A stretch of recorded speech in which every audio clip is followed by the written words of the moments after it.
نحمده ونصلي على رسوله الكريم اما بعد۔ یہ جو مطبوعہ کتابچہ آپ کے پاس ہے منتخب نصاب نمبر 2 کا، اس کے اعتبار سے تو یہ صفحہ 5 پر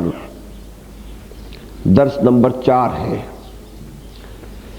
لیکن چونکہ ابتدا ہی سے کچھ ترتیب جو ہے ہمارے اس مرتبہ کے اس درس میں کچھ بدل گئی ہے، تو میں اسی کی مناسبت سے اب پہلے اس کو لے رہا ہوں، اور جو معنوی ربط قائم ہو رہا ہے وہ یوں سمجھیے کہ ہمارے اصل منتخب نصاب میں جو اصطلاح آئی تھی اظہار و دین الحق علی الدین کلہ، وہ سورہ صف میں وارد ہوئی تھی۔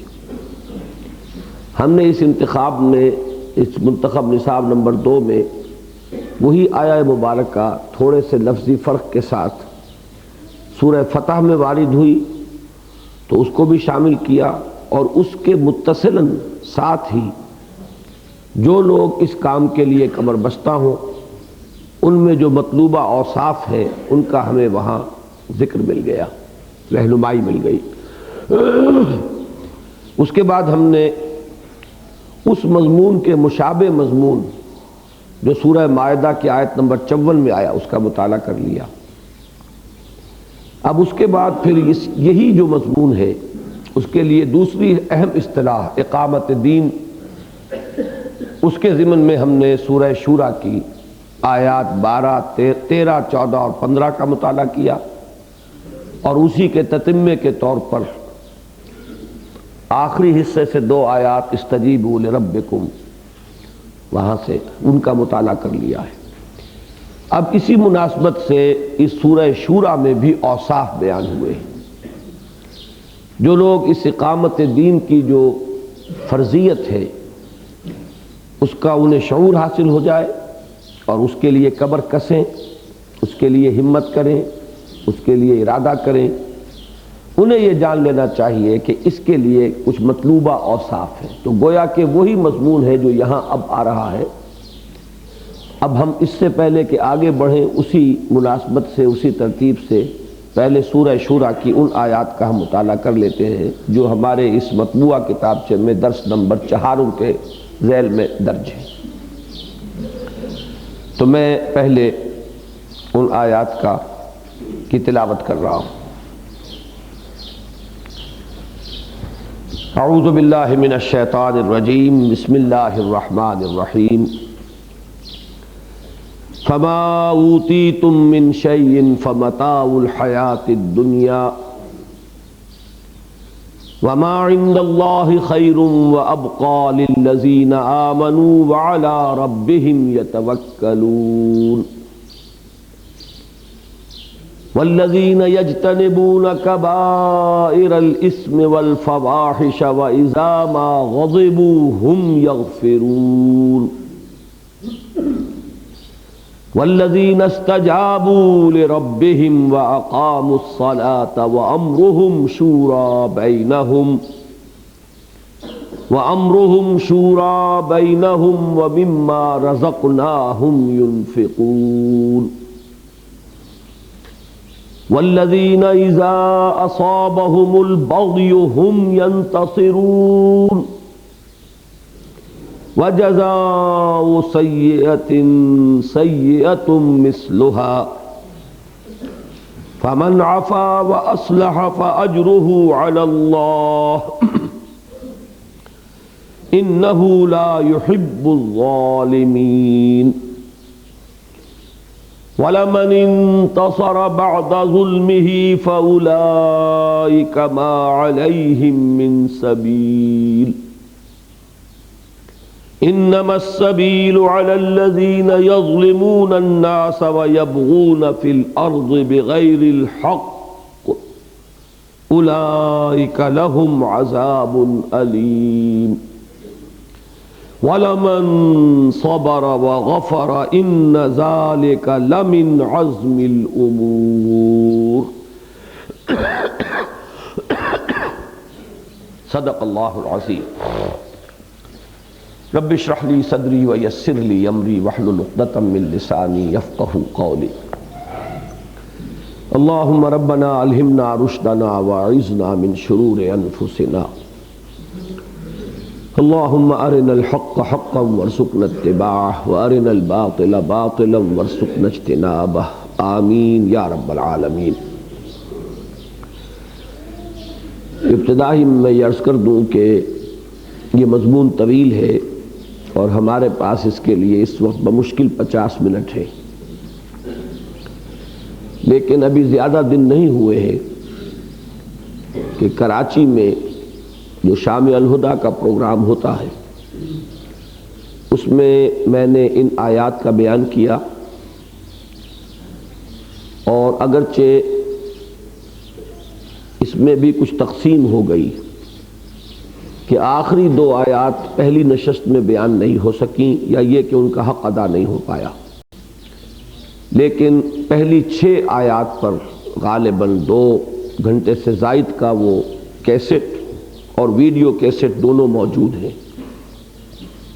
پھر یہ کہ اس سے اگلے شام الہدیٰ کے پروگرام میں کراچی میں نے پھر ان آخری آیات کا بھی کچھ بیان کیا ہے، تو جو لوگ اس کو پوری تفصیل کے ساتھ پوری وضاحت کے ساتھ چاہیں کہ سمجھے تو ان کے لیے وہ موجود رہے گا، اور وہ ان کیسٹس کے ذریعے سے یا ویڈیو کیسٹس کے ذریعے سے پوری تفصیل جو ہے وہ بھی معلوم کر سکتے ہیں۔ لیکن اس وقت میں کوشش کروں گا کہ ان 50 منٹوں میں ان آیات کا مفہوم اختصار کے ساتھ بیان کر دوں۔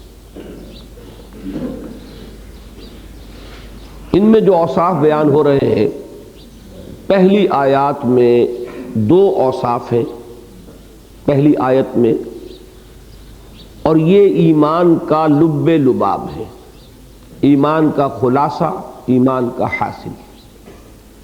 کئی مرتبہ یہ ہمارے ہاں تشبیہ اور تمثیل بیان ہو چکی ہے کہ دین کا عملی پہلو جو بھی ہے اس کے لیے جڑ ہے ایمان۔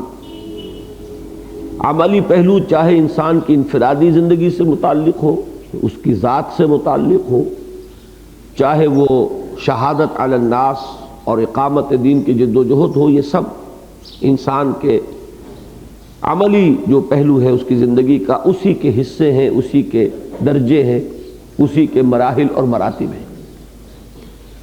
ان سب کے لیے ظاہر بات ہے کہ اصل شے وہ جڑ ہے جس سے کہ غذا ملتی ہے، جس سے توانائی حاصل ہوتی ہے، وہ ایمان ہے۔ لہذا یہاں ان اوصاف کے بیان میں سب سے پہلے جو ایمان کا لب لباب ہے اس کو بیان کیا گیا، وہ کیا ہے؟ نمبر 1، فما اوتیتم من شیء فمتاع الحیات الدنیا، جو کچھ بھی تم دیے گئے ہو، کوئی بڑی سے بڑی شے یا چھوٹی سے چھوٹی شے، یہ شیء جو ہے یہ نکرہ ہے۔ نکرہ عربی زبان میں تفخیم اور تحقیر دونوں کے لیے آتا ہے۔ کسی چیز کی عظمت کا بیان کرنا ہو، التنکیر للتفخیم، فخامت، عظمت، لیکن کسی شے کی تحقیر کرنی ہو تب بھی ہے۔ میں نے ان دونوں کو جمع کیا ہے کہ کوئی بڑی سے بڑی شے جو دنیا میں مل جائے، فرعون کی حکومت، نمرود کی حکومت، قارون کا خزانہ، اور کوئی چھوٹی سی چھوٹی شے جو ملتی ہے یہاں، اول تو یہ کہ وہ اوتی تم کے حکم میں ہے، وہ تمہاری اپنی کمائی ہوئی نہیں ہوتی، دی گئی ہوتی ہے۔ جو سورہ حدید میں آیا ہے کہ وَأَنفِقُوا مِمَّا جَعَلَكُمْ مُسْتَخْلَفِينَ فِيهِ، اب یہ صرف اسلوب کے بدلنے سے ایک اہم رہنمائی ہو گئی کہ یہ نہ سمجھنا کہ یہ تمہارا اپنا کسب ہے، تمہاری اپنی کمائی ہے، تمہاری اپنی محنت سے حاصل کردہ شے ہے، تمہاری اپنی صلاحیتوں کا ثمرہ ہے، تمہاری ذہانت کا نتیجہ ہے۔ اگر یہ سمجھو گے تو یہ قارونیت کی طرف تمہارا قدم اٹھ جائے گا، اس لیے کہ اس نے یہ کہا تھا کہ یہ میرے علم کا حاصل ہے، علی علم عندی۔ تو یہاں تو یہ کہ اوتی تم دے دیے گئے ہو. دوسری بات یہ کہ یہ متاع الحیات الدنیا، یہ بس اس دنیا کی زندگی کا برتنے کا سامان ہے، اس کے سوا کچھ نہیں. اللہ نے تمہیں یہاں ٹھہرائے رکھنا ہے 30 سال 40 سال 50 سال 10 سال 20 سال امتحان کے لیے.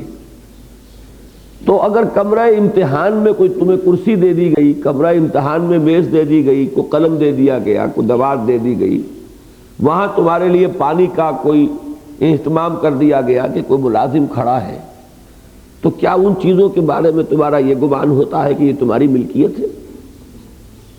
ان سے کوئی لگاؤ ہوتا ہے قلبی؟ ساری توجہ کا ارتکاز تو ہے امتحان پر. تو بس یوں سمجھو کہ اس امتحانی وقفے کے لیے تمہیں سسٹین کرنے کے لیے اللہ نے کچھ سامان دے دیا ہے. اس سے زیادہ اگر اس کے لیے کوئی دل میں وقت ہو گئی، اگر اس سے زیادہ کوئی تعلق خاطر قائم ہو گیا، تو اور جو چاہو کرو، اس وادی میں قدم نہ رکھنا. جس کو ہو جان و دل عزیز، اس کی گلی میں جائے کیوں. نقطہ نظر کا اگر یہ فرق واقع نہیں ہوا ہے تو نہیں چل پاؤ گے. سوچ سمجھ کر اس وادی میں قدم رکھو. یہ شہادت گاہ الفت میں قدم رکھنا ہے. لوگ آسان سمجھتے ہیں مسلمان ہونا. دلوں کو ٹٹول لو کہ وصف لازم یہ ہے کہ بڑی سے بڑی شے اور چھوٹی سے چھوٹی شے جو کچھ ملی ہے، یہ صرف اس دنیا کے عارضی زندگی کے برتنے کا ایک سامان ہے. اس سے زیادہ اس کی وقت، اس سے زیادہ اس کی قدر و قیمت، اس سے زیادہ اس کے ساتھ کوئی تعلق خاطر، اس سے بڑھ کر اس کے ساتھ کوئی قلبی لگاؤ اگر ہے تو گویا کہ پہلے ہی امتحان میں آدمی فیل ہے. ہوئے ہیں پاؤں پہلے ہی نبرد عشق میں زخمی، نہ بھاگا جائے ہے مجھ سے، نہ ٹھہرا جائے ہے مجھ سے. پھر انسان جو ہے وہ اس شعر کا مصداق بنا رہے گا، چلنا چاہتا ہے چل نہیں پاتا. دل میں آرزو ہے، خواہش ہے، لیکن پاؤں میں کوئی بیڑیاں پڑی ہوئی ہیں. یہ جو ہے انسان کا معاملہ، اس سے آزاد ہو کر آؤ. فما اوتیتم من شیء فمتاع الحیات الدنیا وما عند اللہ خیر وابقى للذین آمنوا وعلی ربہم یتوکلون. اور جو کچھ اللہ کے پاس ہے وہ خیر ہے اور ابقا ہے ان لوگوں کے لیے جو ایمان لائے اور اپنے رب پر توکل کرتے ہیں. یعنی اب اس کا ایک لفظ میں مفہوم نکالیں گے، ترجیح آخرت. مطلوب آخرت رہے، دنیا نہ رہے. قدر و قیمت آخرت کی نعمتوں کی ہو، دنیا کے ساز و سامان کی نہ ہو. یہ شرط اول. اور ایمان کا دوسرا نتیجہ، دوسرا لب لباب، دوسرا خلاصہ، علی ربہم یتوکلون. توکل صرف اللہ پر. توکل ساز و سامان پر نہ ہو، توکل اسباب و وسائل و ذرائع پر نہ ہو، توکل اپنے زور بازو پر نہ ہو، توکل اپنی ذہانت پر نہ ہو، توکل اپنی فطانت پر نہ ہو. یعنی یہ کہ ایک تو وہ ہے معاملہ کہ دنیا کی عظمت سے دل کو خالی کر کے آؤ. نمبر یہ کہ جو کچھ اس راہ میں تمہیں کرنا ہے اس کے لیے بھی بھروسہ اگر اپنے زور بازو پر، اپنی ذہانت پر، اپنے فطانت پر ہے تو پھر بھی ناکام ہو جاؤ گے. توکل کلیتاً اللہ کی تائید پر، اللہ کی نصرت پر، اللہ کی توفیق پر، اللہ کی مدد پر. توکل کل کا کل اس پر ہوگا وہ جو وہ چاہے گا. ہمارے لیے اپنی محنت کرنا، اپنی مشقت جھیلنا، ایثار کرنا، قربانیاں دینا، یہ ہے. اگر ہم کر گزرے تو ہم تو سرخرو ہو جائیں. ہوگا وہ جو وہ چاہے گا، اور ہوگا اس وقت جب اس کو منظور ہوگا. ہماری خواہش، ہم تو چاہیں گے کہ فوراً منزل کی طرف 2 گام چلوں اور سامنے منزل آ جائے. ہر شخص چاہے گا یہ. کون چاہے گا کہ میں چلتا چلا جاؤں، چلتا چلا جاؤں اور منزل پھر بھی نگاہ کے سامنے نہ آئے. لیکن تیار رہو اس کے لیے کہ اگر اللہ کو ابھی مطلوب نہیں ہے تو ہمیں بھی وہی چیز پسند ہے جو اسے پسند ہے. تیری صحت ہمیں منظور ہے لیکن اس کو نہیں منظور تو پھر ہم کو بھی منظور نہیں. یہ راضی برضائے رب ہے. اب یہ جو سورہ تغابن کے مضامین ہیں، یوں سمجھ لیجئے کہ اس ایک آیت کے اندر ان کا خلاصہ ہے. ذالک یوم التغابن، دل جمع ہوا وہ اس پر کہ ہار اور جیت کے فیصلے کا دن تو وہ ہے، جو اس دن ہارا وہ ہارا، جو جیتا وہ جیتا۔ یہاں کسی کو کیا ملا؟ فرض کیجئے کہ کل جو ہے صبح پھانسی ہونی ہے اور آج آپ کسی کو مخملی گدے پر سلا دیں تو اس کے لیے وہ مخملی گدہ چمانی دارت، اسے پتا ہے کہ صبح پھانسی ہونی ہے۔ اس اعتبار سے یہ چیزیں، یہاں کا ساز و سامان، یہاں کی یہ مال و متاع جو ہے، اس کی کوئی وقت نہ رہے۔ یہ نہیں کہ استعمال نہ کرو، یہ بالکل دوسری بات ہے۔ استعمال کرو، اللہ کی دی ہوئی چیزیں برتو، انہیں دل کھول کر برتو، کوئی پرواہ نہیں۔ اگر اللہ دولت دیتا ہے، دولت کو استعمال کرو، دولت کو اپنے دل میں مت داخل ہونے دو۔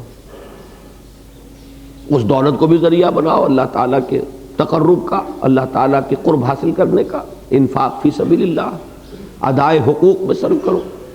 تو وہ رہبانیت نہیں ہے۔ قل من حرم زینۃ اللہ التی اخرج لعبادہ والطیبات من الرزق، کس نے حرام کیا ہے؟ تو حرام نہیں، اسی لیے حضور نے فرمایا لیست الزہادۃ فی الدنیا، لیست الزہادۃ فی الدنیا بتحریم الحلال واضاعۃ المال۔ زہد دنیا میں اس کا نام نہیں ہے کہ حلال چیزوں کو حرام کر لو اپنے اوپر اور مال کو ضائع کر دو، یہ زہد نہیں ہے۔ زہد اصل میں یہ ہے کہ جو کچھ اللہ کے ہاتھ میں ہے اس پر تمہارا توکل اور اعتماد زیادہ ہو جائے اس چیز سے جو تمہارے ہاتھ میں ہے۔ اپنی ذہانت، اپنی فطانت، اپنے وسائل، اپنے ذرائع، ان پر نہ اعتماد رہے، اعتماد اور توکل اللہ کے۔ یہ ہے لب لباب۔ اور سورہ تغابن کی وہ آیت بھی ذہن میں رکھیے، اللہ لا الہ الا ھو وعلی اللہ فلیتوکل المؤمنون۔ اہل ایمان کا توکل مرتکز ہو جانا چاہیے ذات باری تعالی۔ تو پہلی تو اس ایک آیت میں دو اوصاف آ گئے، اور جیسے کہ وما عند اللہ خیر وابقی للذین آمنوا، اصل میں یہ ایمان کے دو نتائج ہیں، دو ثمرات ہیں ایمان کے، دو جو انسان کی شخصیت میں، اس کی سوچ میں، اس کے نقطہ نظر میں، ایمان کے نتیجے میں جو تبدیلی اور انقلاب پیدا ہونا چاہیے، ان کا حوالہ دے دیا گیا ہے کہ یہ ہے فرسٹ پری ریکویزٹ۔ انسان کو اس وادی میں قدم رکھنے سے پہلے دیکھ لینا چاہیے کہ ان دونوں چیزوں کی پونجی موجود ہے یا نہیں۔ فما اوتیتم من شیء فمتاع الحیاۃ الدنیا وما عند اللہ خیر وابقی للذین آمنوا وعلی ربہم یتوکلون۔ اگلی آیت میں پھر دو اوصاف ہیں، والذین یجتنبون کبائر الاثم والفواحش واذا ما غضبوا هم یغفرون۔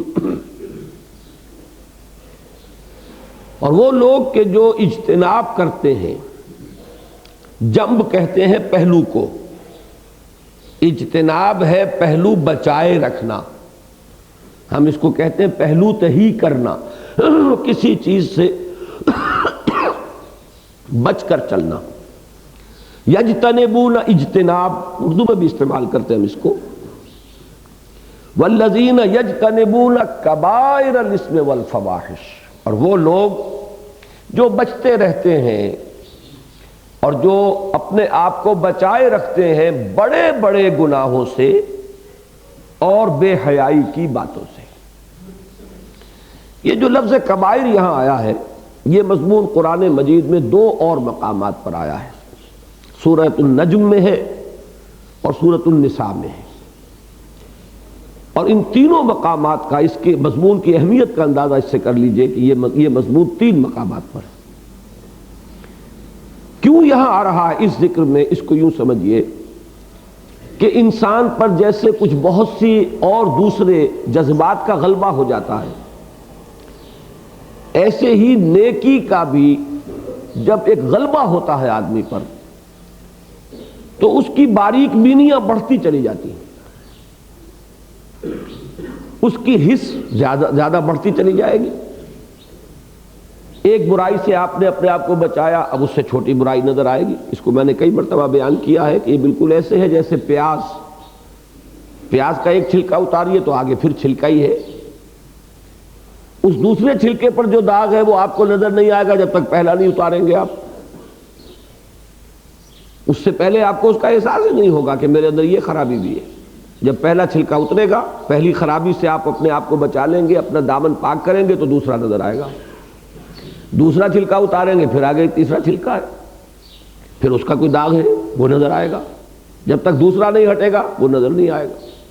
تو یہ ایک فطری تدریج ہے، لیکن اس میں بھی ایک غلو ہو جاتا ہے انسان کا. اصلاح ذات میں غلو اگر ہو جائے گا تو وہ اقامت دین کی راہ کی رکاوٹ بن جائے گا.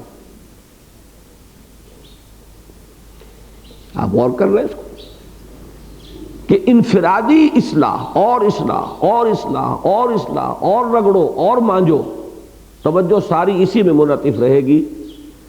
معاشرے کی اصلاح، اللہ کے دین کا غلبہ، ادھر دھیان ہی نہیں آئے گا.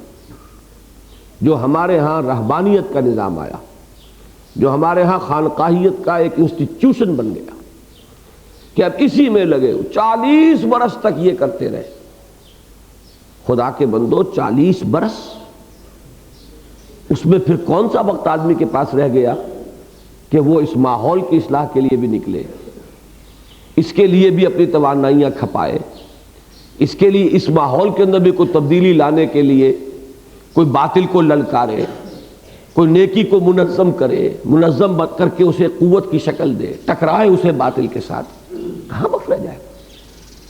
اس میں یہ ہے کہ یہ ساتھ کے ساتھ عمل چلنے چاہیے، عدم توازن نہیں ہونا چاہیے. یعنی انفرادیت کا غلبہ جو ہے وہ اجتماعیت کی راہ کی رکاوٹ ہے. یہ بھی نہ ہو کہ اپنے آپ کو بھولا رہے آدمی، یہ دوسری انتہا ہے. اتامرون الناس بالبر وتنسون انفسکم وانتم تتلون الکتاب، کیا تم لوگوں کو نیکی کا حکم دیتے ہو اور خود اپنے آپ کو بھول جاتے ہو، درحالے کہ تم کتاب پڑھتے ہو. افلا تعقلون، تو کیا تم عقل سے کام نہیں لیتے؟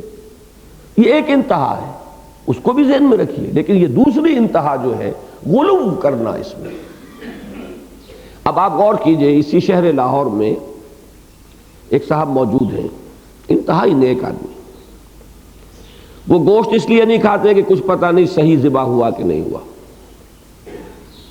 پھل اس لیے نہیں کھاتے کہ باغات کا جو ٹھیکہ ہوتا ہے آج کل وہ صحیح طریقے پر نہیں ہوتا. نہ معلوم کیا کیا چیزیں انہوں نے خارج کی ہوئی ہیں اپنی خوراک میں سے. تو انفرادی زہد کا تو یہ عالم ہے. لیکن یہ کہ اس ماحول میں رہ رہے ہیں جس میں باطل کا غلبہ ہے، اس کے لیے کسی اجتماعی جد و جہد کی ان کے اندر کوئی حرکت تحریک پیدا نہیں ہوتی. یہ ہے وہ عدم توازن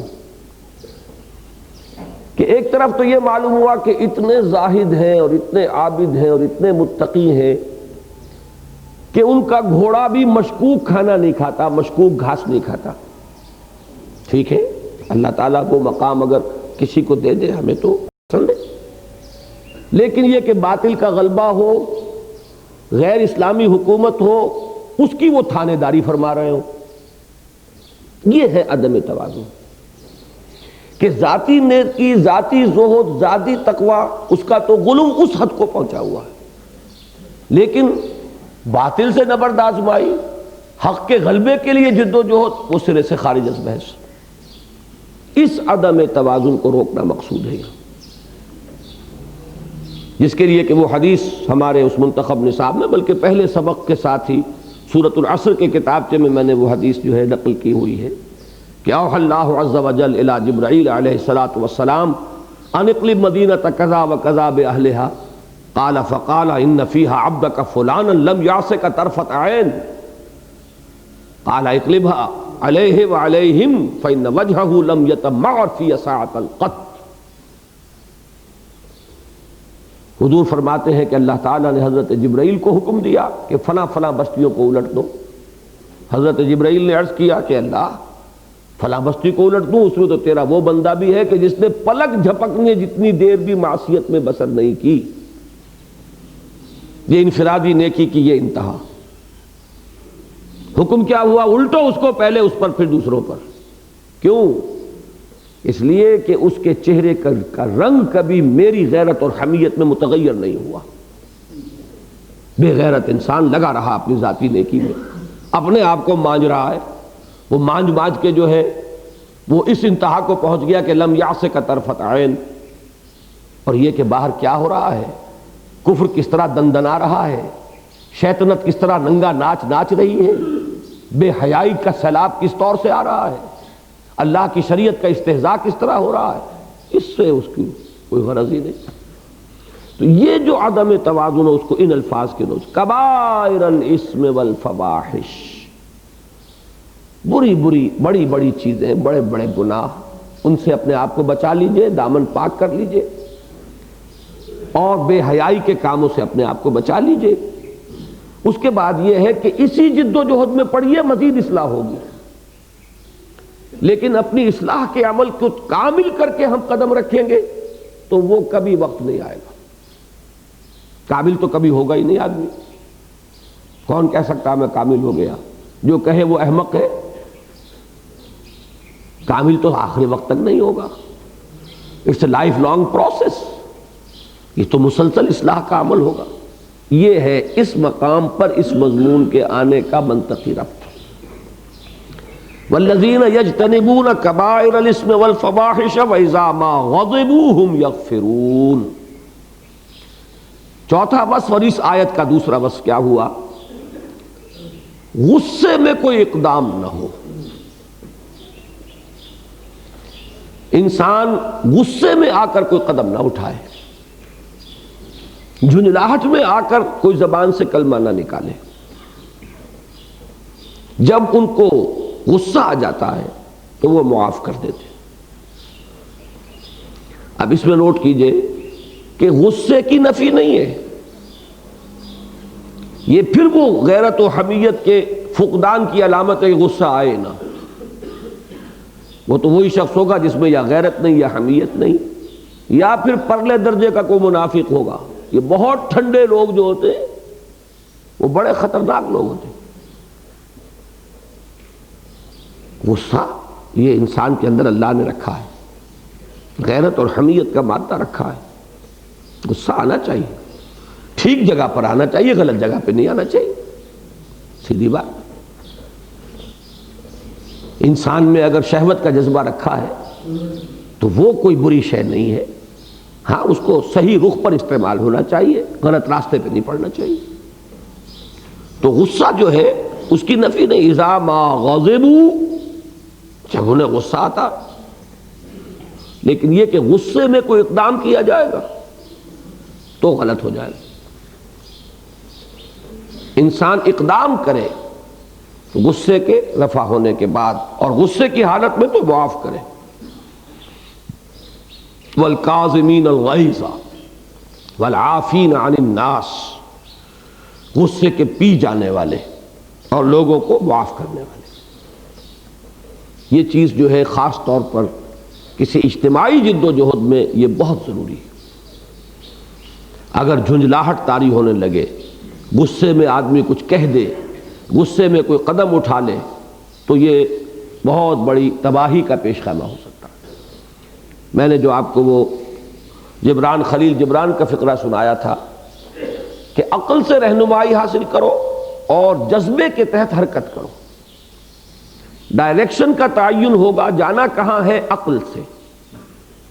وہ جذبات میں فیصلہ کیا تو غلط ہو جائے گا. البتہ جب طے کر لیا کہ اب ادھر جانا ہے تو اب عقل کو ایک طرف رکھ دو. چلنے میں یہ رکاوٹ بنے گی، قدم قدم پر مصلحتیں سجھائے گی، قدم قدم پر خطروں سے باخبر کرے گی، تو چل نہیں پاؤ گے. اب جب فیصلہ کر لیا جانا ادھر ہے تو عقل کا کام تو ہو گیا پورا. اب اسے ایک طرف رکھو، اب جذبے میں حرکت کرو. بے خطر کود پڑا آتش نمرود میں، عشق عقل ہے محو تماشائے لبے بام ابھی. اسی طریقے سے غصے میں فیصلہ مت کرو، غصے میں اقدام مت کرو. غصہ آئے اسے پینے کی کوشش کرو اور اس میں مغفرت، عفو، زیادہ سے زیادہ اس کی کوشش کرو.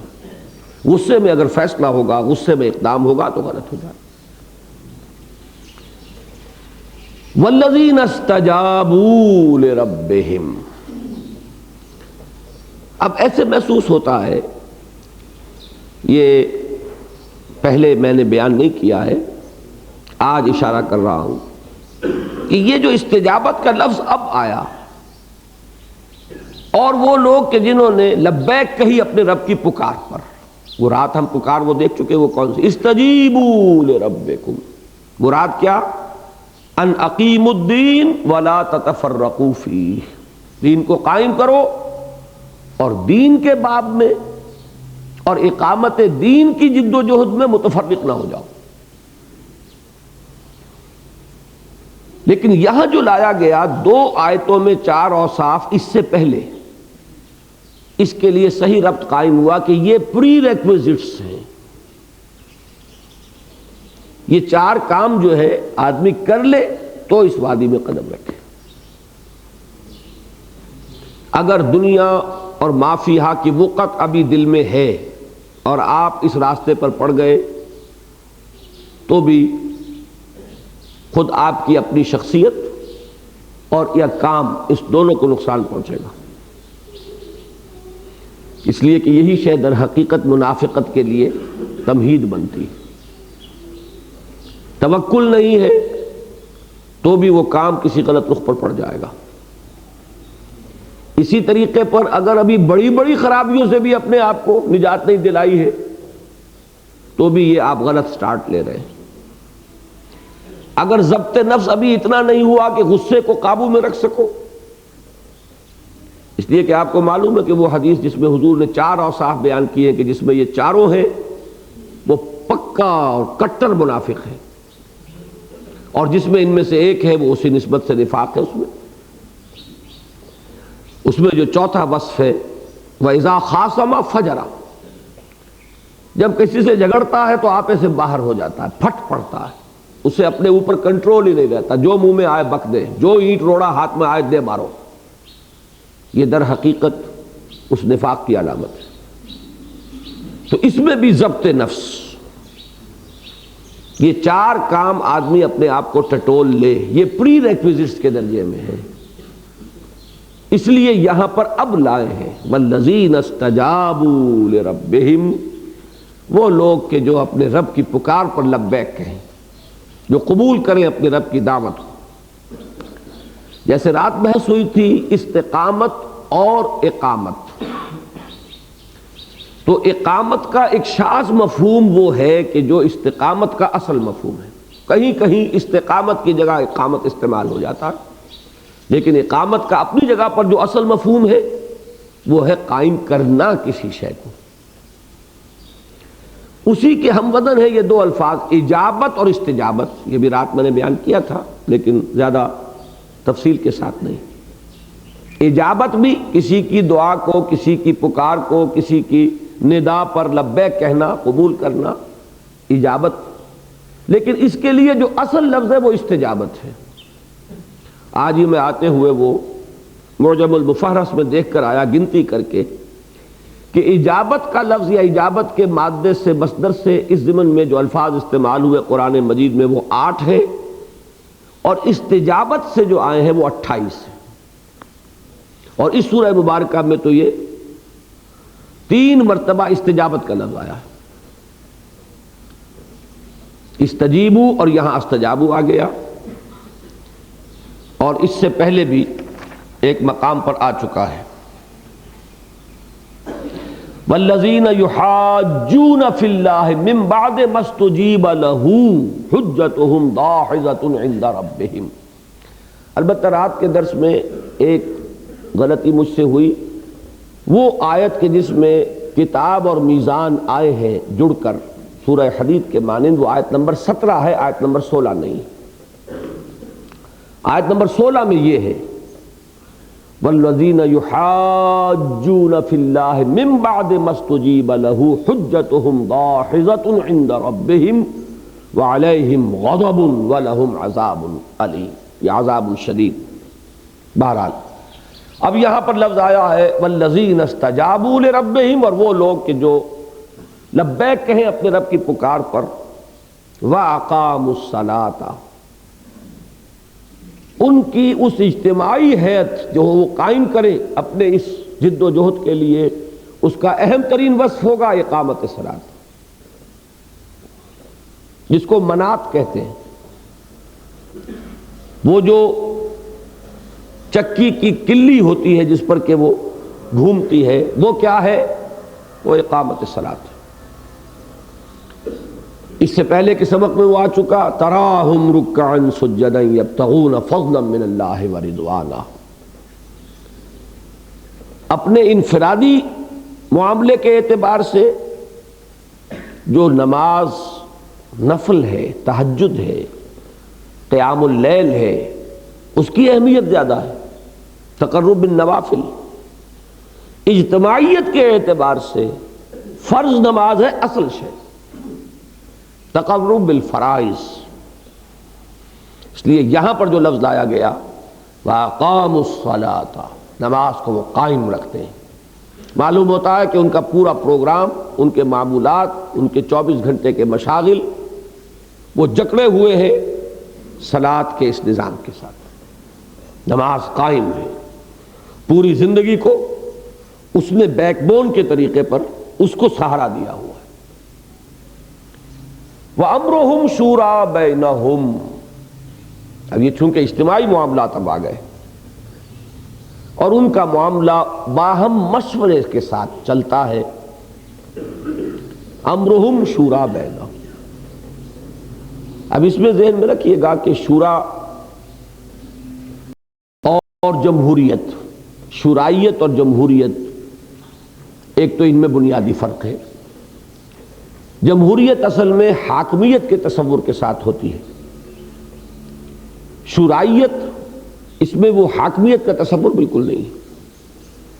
عوامی جمہوریت، عوامی حاکمیت، اور حاکمیت میں سب کا شریک ہونا، یہ ہے جمہوریت کا جو اس وقت کا کانسیپٹ ہے، پریویلنگ کانسیپٹ۔ شورائیت جو ہے وہ مشورہ ہے، باہم مشاورت ہے۔ اور اب اس شورائیت کے بھی دو مختلف شیڈز ہیں جو دو مختلف حالات میں آئیں گے۔ ایک حکومت کی سطح پر شورائیت ہے، ایک کسی جماعت یا تحریک کی سطح پر شورائیت ہے، ان میں زمین و آسمان کا فرق ہے۔ حکومت جو ہے اس کی ایک ٹیریٹوریل جیورسڈکشن ہوتی ہے، ایک علاقہ ہے جس پر حکومت قائم ہے، اس میں جو بھی ہے وہ اس حکومت میں شامل ہے اور شریک ہے، اور وہ ان کی حیثیت مساوی ہے۔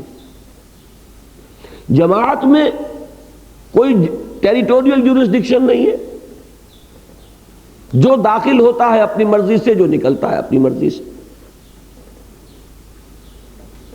دوسرے یہ کہ یہاں جماعت کی تشکیل ہوتی ہے، جو جماعت اقامت دین کے لیے ہو، وہ جو ہم پہلے دیکھ چکے، جن نتائج تک پہنچ چکے، کہ کوئی داعی اور اس کی دعوت پر جمع ہونے والے لوگ، تحریک چلتی ہی اس طور سے ہے۔ لہذا یہاں ایک فرق مراتب بھی ہے جو وہاں نہیں ہے، وہاں سب شہری برابر۔ نمبر دو، اس کی ٹیریٹوریل جیورسڈکشن ہے، ہر شخص جو وہاں رہتا ہے وہ پر فورس، وہ لازماً اس اجتماعیت کے اندر شریک ہے۔ کہاں جائے گا؟ وہ کہیں جا نہیں سکتا باہر۔ جبکہ جماعت میں اس کا کوئی علاقائی تسلط نہیں ہے، جو شخص چاہے اس میں آ جائے، جو شخص چاہے چلا جائے۔ ان دو فرقوں کی وجہ سے شورائیت جماعت اور تحریک کی سطح پر اور شورائیت حکومت کی سطح پر ان کے تقاضے مختلف ہیں۔ اگرچہ خلافت راشدہ، اس کے بارے میں جو بھی میرا مطالعہ ہے وہ یہی ہے، اور میں پورے شرائع صدر سے کہہ رہا ہوں کہ وہاں خلفائے راشدین کے ہاتھ میں ویٹو تھا، کہیں کاؤنٹنگ آف ووٹس کا آپ کو ذکر نہیں ملے گا، لیکن یہ کہ وہ لازم میں نہیں سمجھتا۔ اب اگر کوئی اسلامی ریاست قائم ہوتی ہے تو اس کا جو بھی کانسٹیٹیوشن بنے گا اس میں ویٹو کا ہونا ضروری نہیں ہے، بلکہ یہ کہ امرہم شورا بینہم کا یہ تقاضا، یہ مفہوم درست ہوگا کہ جو بھی ایک ادارہ وہاں وجود میں آ جاتا ہے انتخاب کے ذریعے سے، اس میں کاؤنٹنگ آف ووٹ سے فیصلے ہوں اور کسی کے ہاتھ میں اختیار خصوصی نہ دیا جائے۔ لیکن جماعت نہیں چل سکتی اس نہج سے۔ وہاں حکومت کے پاس ڈنڈا بھی ہوتا ہے، یا جماعت کے اندر ڈنڈا کوئی نہیں ہوتا، وہاں 100 طرح کے ان کے پاس ایڈز ہیں نظم کو قائم رکھنے کے لیے، یہاں کوئی اور نہیں ہے سوائے اس کے کہ ایک اتفاق رائے ہے، لوگوں کی آزادانہ مرضی ہے، ساتھ دینا چاہے دیں، نہ دینا چاہے نہ دیں، کوئی جبر نہیں۔ لہذا یہاں کے معاملے کو اس پر قیاس کرنا قیاس مع الفارق ہے۔ یہ ایکسرسائز وہ لوگ کرتے ہیں جنہوں نے اس وادی میں قدم رکھنا ہی نہیں، آگے بڑھنا ہی نہیں، کام کرنا ہی نہیں، وہ تھیوری اور نظریے کے اعتبار سے جو چاہیں بحث کر لیں۔ جماعتی سطح پر شرعیت کیا ہے کہ ایک روح جو ہے مشورے کی وہ جاری و ساری رہے، یہ احساس نہ ہو کہ کوئی اتھارٹیرینزم ہے یہاں پر، کوئی تحکمانہ انداز ہے یہاں پر، بلکہ یہ کہ مشورہ کیا جائے، لیکن پھر مشورے کے بعد فیصلہ وہ کاؤنٹنگ آف ووٹس پر نہ ہو، بلکہ جو صاحب امر ہے جس پر اعتماد کر کے اس کی رفاقت آپ نے قبول کی ہے، اب فیصلہ آپ اس کے اوپر چھوڑیے۔ یہی بات ہے جو سورہ آل عمران کی آیت سے میں اخذ کرتا ہوں، وہ آگے آئے گی کہ فَبِمَا رَحْمَةٍ مِّنَ اللَّهِ لِنْتَ لَهُمْ وَلَوْ كُنْتَ فَظًّا غَلِيظَ الْقَلْبِ لَانفَضُّوا مِنْ حَوْلِكَ فَاعْفُ عَنْهُمْ وَاسْتَغْفِرْ لَهُمْ وَشَاوِرْهُمْ فِي الْأَمْرِ فَإِذَا عَزَمْتَ فَتَوَكَّلْ عَلَى اللَّهِ۔ آپ ان سے معاملے میں مشورہ ضرور کیا کیجئے، پھر جو فیصلہ آپ کر لیں اس پر ڈٹ جائیے، اللہ پر توکل کیجئے۔ وہاں عزم تم نہیں ہے، فیصلہ جو ہے وہ یہ نہیں ہے کہ کاؤنٹنگ آف ووٹ سے ہوگا، تعداد کی بنیاد پر ہوگا، اقلیت اکثریت پر، مشورہ کر کے جو فیصلہ آپ کریں۔ یہ ہے اصل میں جماعتی نظم۔ تحریک کا نظم جو ہے یہی ہو سکتا ہے اور کوئی نہیں ہو سکتا۔ وَمِمَّا رَزَقْنَاهُمْ يُنْفِقُونَ، اور جو کچھ ہم نے انہیں دیا ہے اس میں سے وہ خرچ کرتے ہیں، کھپاتے ہیں، لگاتے ہیں، صرف کرتے ہیں۔ اس میں وہ سب کچھ لے آئیے، ما اوتیتم، اور جو سورہ حدید میں ہے وانفقوا مما جعلکم مستخلفین فیہ، جس چیز میں بھی تمہیں خلافت عطا فرمائی، تمہاری ذہانت بھی اللہ کا ایک عطیہ ہے جو اس نے تمہیں دیا، تمہاری قوت کار، تمہاری انرجیز، تمہاری توانائیاں، یہ بھی اللہ کی عطا کردہ۔ کو مال و اسباب تمہیں دیا ہے تو اس کا دیا ہوا ہے، اس کا عطیہ ہے، اولاد ہے تو اس کی دی ہوئی ہے، اس کا عطیہ ہے۔ ان سب کو لگاؤ اور کھپاؤ اللہ کی راہ، اس کے بغیر تو ظاہر بات ہے کہ قدم آگے کیسے بڑھے گا۔ یہ ساری چیزیں تو رہے محفوظ، بچا بچا کے رکھے انسان، اور خواہش کرتا رہے کہ کوئی دین کا کام بھی ہو جائے تو کیسے ہو جائے؟ تو بچا بچا کے نہ رکھ اسے، تیرا آئینہ ہے وہ آئینہ کہ شکستہ ہو تو عزیز تر ہے نگاہ آئینہ ساز۔ اب اس کے بعد جو ہے یہ 4 آیتیں تو ہے بہت اہم، بہت بنیادی، اور ایک ایک میں کئی چیزیں آئی ہیں۔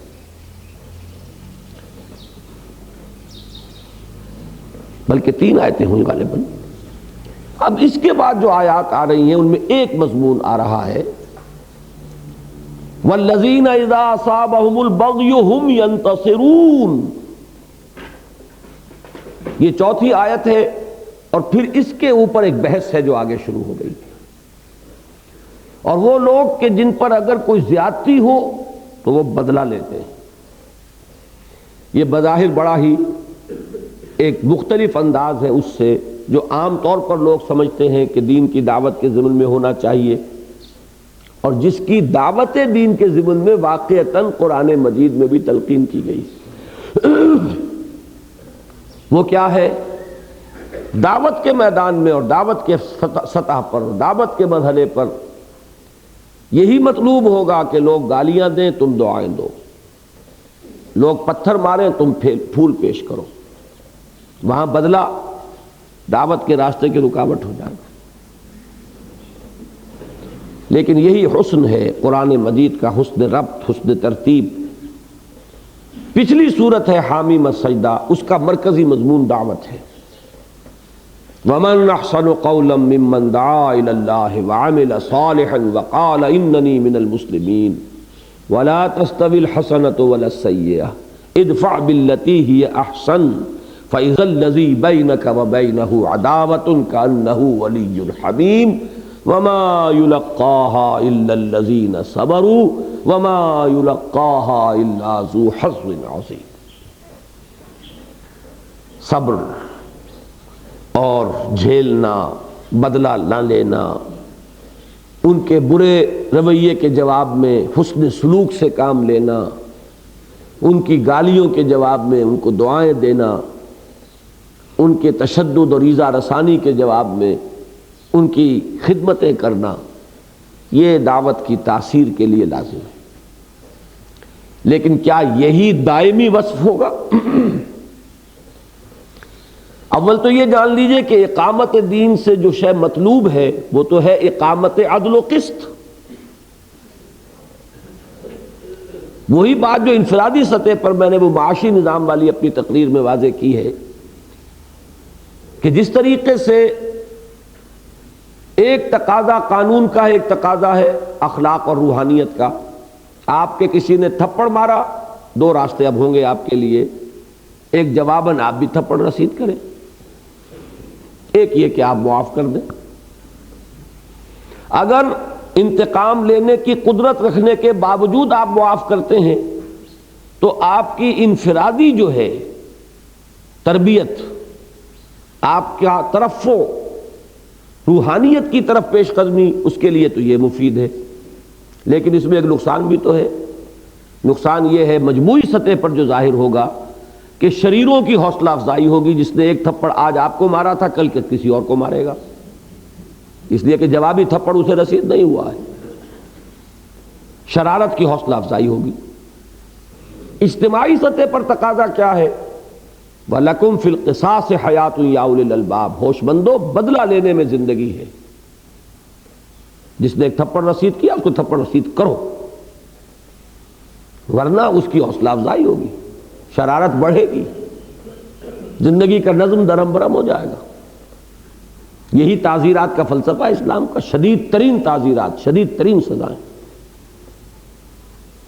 ایسے حضرات کو بھی حضور نے رجم کروایا جن کے بارے میں ساتھ ہی یہ بھی فرمایا کہ انہوں نے وہ توبہ کی ہے کہ اگر مدینے کی پوری آبادی پر تقسیم کر دی جائے تو سب کی مغفرت کے لیے کافی ہو جائے، لیکن رجم کروایا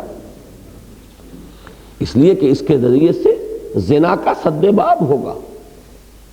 اگر نہیں کرتے، معاف کر دیتے تو زنا کی طرف لوگوں کا رجحان بڑھے گا۔ یہ دو چیزیں علیحدہ علیحدہ ہیں۔ اسی طریقے سے قانونی سطح پر جو کچھ آپ نے حلال ذریعے سے کمایا، اس میں سے صرف زکوٰۃ اور عشر لینے کے بعد جو کچھ آپ کا ہے وہ آپ کو دیا جائے گا، آپ کا حق تسلیم کیا جائے گا۔ اخلاقی سطح پر یہ ہے کہ جو کچھ بھی زائدہ ضرورت ہے اللہ کے راستے میں دے دو۔ تو یہی بظاہر جن چیزوں کو لوگ ایکسپلائٹ کرتے ہیں کہ یہ تضادات ہیں، یا ایک کو وہ کسی وجہ سے چھپاتے ہیں دوسرے کو نمایاں کرتے ہیں، یہی در حقیقت گمراہی کی جڑ بن جاتی ہے۔ دونوں چیزوں کو بیک وقت نگاہ میں رکھیے۔ دعوت کے مرحلے پر عفو، درگزر، اقامت کے مرحلے پر بدلہ، انتقام، والذین اذا اصابهم البغی هم ينتصرون وجزاء سیئۃ سیئۃ مثلها، برائی کا بدلہ برائی ہے ویسی ہی۔ آپ دیکھ رہے ہیں یہ وہ بھکشوؤں کا سا انداز نہیں اب رہا، وہ خانقاہیت والا انداز اب یہاں نہیں رہا، یہ تو انداز بڑا ملیٹنٹ انداز ہے۔ یہ دونوں ہیں اپنی اپنی جگہ پر، ہر شے کو اس کے مقام پر رکھیے، اس کا نام عدل ہے، انصاف ہے۔ کسی چیز کو اپنے مقام سے ہٹا کے کہیں اور رکھ دیں، یہ ظلم ہے۔ ظلم کیا ہے؟ وضع الشیء فی غیر محلہ، کسی چیز کو اس کے اصل مقام سے ہٹا دینا یہ ظلم ہے۔ ہر شے کو اس کے مقام پر رکھیے۔ اچھا، اس میں یہ بھی اشارہ ہو گیا البتہ کہ مثلھا، جتنی زیادتی ہوئی ہے اتنی ہی زیادتی ہو، اس سے زائد نہیں۔ یہ بھی نہیں کہ انتقام کے جوش میں آ کر ایک کے بدلے 100 ہم ماریں گے، یہ جائز نہیں، بلکہ یہ کہ جزاء سیئۃ سیئۃ مثلھا فمن عفا واصلح فاجرہ علی اللہ۔ تو جو کوئی معاف کر دے اور اصلاح کرے، اب یہاں ایک بڑا لطیف جو ہے اشارہ کر دیا گیا کہ معافی جو ہے اگر یہ نظر آ رہا ہو کہ اس سے اصلاح ہو جائے گی۔ ایک معافی وہ ہے کہ جو شریروں کی ہمت افزائی کا ذریعہ بن رہی ہو، ایک معاملہ وہ ہے کہ جہاں آپ یہ محسوس کریں کہ واقعی ندامت طاری ہو چکی ہے، اپنے کیے پر اس کو بڑا پچھتاوا ہے، میں معاف کر دوں گا تو اس میں اصلاح کی کیفیت پیدا ہو. تو اب یہ ایک بہت بڑا اجر ہے انسان جو اپنے لیے کما سکتا ہے. ومن عفا فمن عفا واصلح فاجرہ علی اللہ انہ لا یحب الظالمین. اللہ تعالیٰ ظالموں کو پسند نہیں کرتا.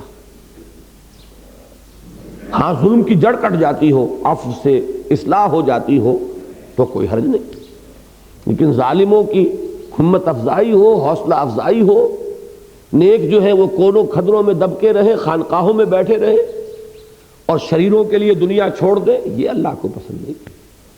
ان شریروں کی سرکوبی کے لیے میدان میں آنا ہوگا. وَأَنزَلْنَا الْحَدِيدَ فِيهِ بَأْسٌ شَدِيدٌ وَمَنَافِعُ لِلنَّاسِ وَلِيَعْلَمَ اللَّهُ مَن يَنصُرُهُ وَرُسُلَهُ بِالْغَيْبِ إِنَّ اللَّهَ قَوِيٌّ عَزِيزٌ. اللہ ظالموں کو پسند نہیں کرتا. وَلَمَنِ انتَصَرَ بَعْدَ ظُلْمِهِ فَأُولَٰئِكَ مَا عَلَيْهِم مِّن سَبِيلٍ. اب میں نے عرض کیا تھا نا دونوں چیزیں بیک وقت. اگر کوئی یہ سمجھتا ہے کہ میرے معاف کر دینے سے اصلاح ہو جائے گی، بہتری کی توقع ہے، تو معاف کر دے، اس کا اجر ہے اللہ کے پاس محفوظ، اجرہ علی اللہ.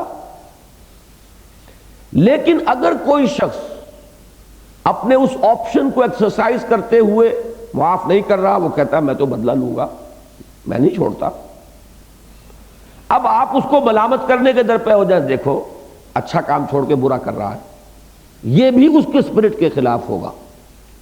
وَلَمَنِ انتَصَرَ بَعْدَ ظُلْمِهِ، جو کوئی بدلہ لے، انتقام لے اس کے بعد کہ اس پر ظلم ہوا ہے، فَأُولَٰئِكَ مَا عَلَيْهِم مِّن سَبِيلٍ، تو ایسے لوگوں کے اوپر کوئی ملامت کا راستہ نہیں. آپ ڈسکریج نہیں کر سکتے، آپ انہیں کنڈم نہیں کر سکتے، یہ ان کا حق ہے، بدلہ لے سکتے ہیں. یہاں تک فرما دیا چھٹے پارے کی پہلی آیت، لا يحب اللہ الجہر بالسوء الا من ظلم. اللہ تعالیٰ کو کسی بری بات کا بلند آوازی سے کہنا پسند نہیں ہے سوائے اس کے جس پر ظلم ہوا ہو. مظلوم اگر اپنے اس ظلم کے درد کے تلے اگر وہ کراہتے ہوئے اگر کوئی اس کی زبان سے برا کلمہ نکل جائے، معاف کیا جائے گا، کنڈون کیا جائے گا. لا يحب اللہ الجہر بالسوء الا من ظلم، جس پر ظلم کیا گیا وہ مستثنیٰ ہے. عام حالات میں بری بات کا زبان سے نکالنا اللہ کو پسند نہیں. تو وَلَمَنِ انتَصَرَ بَعْدَ ظُلْمِهِ فَأُولَٰئِكَ مَا عَلَيْهِم مِّن سَبِيلٍ إِنَّمَا السَّبِيلُ عَلَى الَّذِينَ يَظْلِمُونَ النَّاسَ وَيَبْغُونَ فِي الْأَرْضِ بِغَيْرِ الْحَقِّ. ملامت تو کل کی کل ہونی چاہیے ان کے لیے جو لوگوں پر ظلم کرتے ہیں اور زمین میں دندناتے ہیں، سرکشی کرتے ہیں ناحق. یہ ہے وہ جو ہمارے تنظیم کے اب جو ہم نے وہ 4 صفحے کا 4 ورق کا ایک پمفلٹ شائع کیا، نظام عدل و قسط کا قیام. سارا غصہ جو ہے اب ڈائریکٹ کرو ان کی طرف جو ظلم کر رہے ہیں، جو لوگوں کے حقوق پر دسترازی کرتے ہیں، جنہوں نے لوگوں کے حقوق کو غصب کیا ہے. انما السبیل علی الذین یظلمون الناس. یہ ظلم معاشرتی بھی ہوتا ہے، یہ ظلم معاشی بھی ہوتا ہے، یہ ظلم سیاسی بھی ہوتا ہے. جو لوگ دوسروں کو اپنا محکوم بنا لے وہ ظالم، جو معاشی طور پر دوسروں کو مفلوج کرے وہ ظالم، جو دوسروں کے حقوق پر دستدرازی کرے وہ ظالم، جنہوں نے کچھ لوگوں کو گھٹیا قرار دے دیا وہ سب سے بڑھ کر ظالم. اسی گوشت پوست کے بنے ہوئے انسان، اسی آدم و حوا کی نسل سے انسان، اور وہ گھٹیا ہے، اور کوئی اور ہے جو بڑھیا ہے، کوئی اور ہے جو اعلیٰ ہے، کوئی ہے جو ادنا ہے. یہ سماجی سطح پر، معاشرتی سطح پر، معاشی سطح پر، سیاسی سطح پر جو بھی ظلم کا جو بھی ارتکاب کر رہا ہے وہ ہے ظالم. انما السبیل علی الذین یظلمون الناس ویبغون فی الارض بغیر الحق. سب سے بڑا ظلم یہ ہے کہ یہ زمین اللہ کی ہے، وہ اس کا جائز حاکم ہے. جو سرکشی کر رہا ہے ناحق، اس سے بڑا ظالم کون ہوگا؟ چاہے اس نے کچھ خیراتی ادارے بھی قائم کر دیے ہوں، فاؤنڈیشنز بنا دیے ہوں، چاہے وہ ویلفیئر سٹیٹ بنائے بیٹھا ہو، لیکن اللہ کا حق غصب کیے ہوئے ہے، اللہ کے قانون کی بجائے اپنا قانون چلوا رہا ہے۔ یبغون فی الارض بغیر الحق اولئک لہم عذاب علیم، یہ ہے وہ لوگ جن کے لیے دردناک عذاب ہے۔ غصہ ان پر مت کرو، وہ جو مظلوم ہے، ڈرو مظلوم کی آہوں سے جب اٹھتی ہیں سینوں سے، قبولیت ہے کرتی خیر مقدم چرخ سے آ کر۔ یہ ہم نے کہیں 5ویں 6ٹھی جماعت کے اردو کے کورس میں یہ شعر پڑھا تھا، اور اس میں فارسی کا شعر بھی تھا، اس کا ساتھ ترجمہ تھا۔ فارسی کا شعر بہت عظیم ہے۔ بترس زاہ مظلومہ کے ہنگامے دعا کردن، اجابت از در حق بہر استقبال میں آیت۔ ڈرو مظلوم کی آہوں سے جب اٹھتی ہیں سینوں سے، قبولیت ہے کرتی خیر مقدم چرخ سے آ کر۔ ماہر القادری کا ایک بڑا پیارا شعر ہے جس میں یہ آئیڈیا ہے کہ کوئی دعا ایسی بھی ہوتی ہے جس کے لیے کہ جس کی قبولیت کے لیے رحمت خداوندی پہلے سے بےتاب ہوتی ہے۔ دعا کرے تو صحیح، ہم تو مائل بے کرم ہے، کوئی سائل ہی نہیں۔ ایک دعا وہ بھی ہوتی ہے جس کے لیے حدیث قدسی میں آیا ہے کہ اللہ تعالیٰ رات کے پچھلے پہر سمائے دنیا پر نزول فرماتا، حل من سائل فاعطیہ، حل من مستغفر فاغفر لہ، ہے کوئی مانگنے والا کہ میں اسے عطا کروں، ہے کوئی استغفار کرنے والا کہ میں اسے بخش دوں۔ تو ماہر صاحب نے بھی ایک شعر کہا ہے اسی انداز میں، یہ کون پچھلے پہر رات کو ہے محو سجود، دعا کو ڈھونڈ رہی ہیں ابھی سے تاثیریں، تاثیریں تلاش میں ہیں دعا کی۔ بہرحال یہ ذہن میں رکھیے کہ یہ ظلم، یہ عدوان، یہ تعدی، یہ استحصال جس شکل میں بھی ہے، ایک چیلنج ہے ان لوگوں کے لیے کہ جو اللہ کے بندے ہیں، جو اس کے نظام عدل و قسط کے نام لیوا ہیں، قائل ہیں، ان کے خلوص و اخلاص کا، ان کا محبت خداوندی کا ثبوت یہ ہے وَلِيَعْلَمَ اللَّهُ مَن يَنصُرُهُ وَرُسُلَهُ بِالْغَيْبِ إِنَّ اللَّهَ قَوِيٌّ عَزِيزٌ۔ اللہ تعالیٰ دیکھنا چاہتا ہے کون ہے اس کے وفادار بندے جو قوت کو ہاتھ میں لے کر، لوہے کی طاقت کو ہاتھ میں لے کر اس کی اور اس کے رسولوں کی مدد کرتے ہیں۔ اس کی مدد کیا ہے؟ اس کے دیے ہوئے نظام عدل و قسط کا قیام، اس کے دین کا غلبہ۔ رسولوں کی مدد کیا ہے کہ یہ اصلاً فرض منصبی رسول کا ہے، جو کوئی اس میں ہاتھ بٹاتا ہے وہ ان کا اعوان و انصار بنتا ہے۔ وَلَمَن صَبَرَ وَغَفَرَ إِنَّ ذَلِكَ لَمِنْ عَزْمِ الْأُمُورِ۔ آخری آیت ہے، اور جو صبر کرے اور معاف فرما دیا کرے، تو یہ بڑی ہمت کے کاموں میں سے۔ اس راہ پر چلتے ہوئے قدم قدم پر ضرورت پیش آئے گی، سب سے بڑھ کر اپنے ساتھیوں کے ضمن میں پیش آئے گی۔ ساتھی بھی تو ایک دوسرے پر زیادتی کر بیٹھتے ہیں۔ حضور صلی اللہ علیہ وسلم پر اپنوں نے کیا نہیں کیا، چھوڑا نہیں غیروں نے کوئی نابک دشنام، اور چھوٹی نہیں اپنوں سے کوئی طرز ملامت۔ یہ تو آج ہم کہتے ہیں نا فلاں منافق تھا، فلاں منافق تھا، اس وقت تو وہ حضور کے بظاہر تو ساتھی ہے۔ کیا کر رہے ہیں؟ کیا کچھ کیا ہے عبداللہ ابن ابی نے؟ نہ معلوم کس کس نے کس کس طور سے ایذا پہنچائی۔ لما تؤذوننی وقد تعلمون انی رسول اللہ الیکم، کیوں مجھے ایذا پہنچا رہے ہو؟ ذرا حالے کہ تم جانتے ہو کہ میں اللہ کا رسول ہوں تمہاری طرف۔ حضرت موسیٰ، آپ اندازہ کیجئے یہ الفاظ جب نکلے ہوں گے تو کتنا دکھا ہوا دل ہوگا، اور کن کی طرف سے؟ فرعون اور آل فرعون سے نہیں، اپنوں کے ہاتھوں جو چرکے اٹھائے کھائے۔ تو بہرحال اس کا ایک محمل تو یہ ہوگا اپنے ساتھیوں کے ساتھ ہو حلقہ یاراں تو بریشم کی طرح نرم۔ ظالموں اور کافروں اور زمین میں جو اللہ کے باغی ہیں، یبغون فی الارض بغیر الحق، بغاوت کیے ہوئے ہیں، اللہ کے خلاف بغاوت ہے، زمین اس کی اور حکم ان کا، بغاوت ہے۔ بغاوت اور کسے کہتے ہیں؟ جائز حکمران وہ اور بنے بیٹھے ہیں یہ۔ تو جو بھی ان کے خلاف ڈٹ جانا اور انتقام لینا، بدلہ لینا۔ بس صرف ایک بات اور نوٹ کر لیجئے کہ وہ مسئلہ علیحدہ ہے کہ ایک دور ہوتا ہے ایک انقلابی تحریک کا جس میں کہ حکم یہ ہوتا کہ اس وقت اپنے ہاتھ رو کے رکھو، وہ یہ نہیں ہوتا کہ یہ مستقل ہے، بلکہ یہ کہ اپنے غیظ و غضب کو اپنے اندر پالتے رہو، ایک وقت آئے گا جب تمہارے ہاتھ کھول دیے جائیں گے، پھر یہ لاوا نکلے، اور وہ نکلا۔ اذن للذین یقاتلون بانہم ظلموا وان اللہ علی نصرہم لقدیر۔ اس لیے وہ شعر میں سنایا کرتا ہوں کہ نغمہ ہے بلبل شوریدہ تیرا خام ابھی، اپنے سینے میں اسے اور ذرا تھام، ابھی تھامو اس کو، پکاؤ اس کو، لاوا پک کے ایک وقت آئے گا کہ تمہیں اجازت دی جائے گی۔ وَلَمَنْ صَبَرَ وَغَفَرَ إِنَّ ذَلِكَ لَمِنْ عَزْمِ الْأُمُورِ۔